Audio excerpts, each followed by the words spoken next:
आमदार गोपीचंद पडळकर यांनी राष्ट्रवादी काँग्रेसचे शरद पवार गटाचे नेते जयंत पाटील यांच्याबाबत आक्षेपार्ह विधान केल्याप्रकरणी पडळकर यांच्या विरोधात शुक्रवारी भंडाऱ्यात शरद पवार गटाने पडळकर यांच्या विरोधात जोरदार घोषणाबाजी करत पडळकर यांच्या प्रतिमेला चप्पल मारत चिखल फासून निषेध आंदोलन केलं। तर या निषेध आंदोलनाचे नेतृत्व माजी आमदार तथा जिल्हाध्यक्ष चरण वाघमारे यांनी केले। भाजपचे आमदार गोपीचंद पडळकर यांनी काल जयंत पाटील साहेब यांच्याबद्दल जे वक्तव्य केले त्याचा निषेध म्हणून राष्ट्रवादी काँग्रेस पक्ष शरदचंद्र पवार पक्षाच्या वतीनं संपूर्ण महाराष्ट्रभर निषेध नोंदवण्यात आला।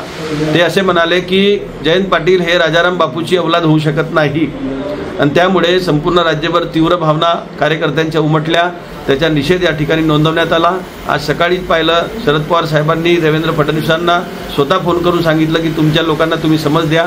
यापूर्वीही पवार परिवाराच्या बद्दल त्यांनी अश्लील भाषेचा वापर केला होता, तरी पण त्यांनी म्हणजे देवेंद्र फडणवीस या राज्याचे मुख्यमंत्री आणि विशेष करून गृहमंत्री असून सुद्धा त्यांना समज दिली नाही।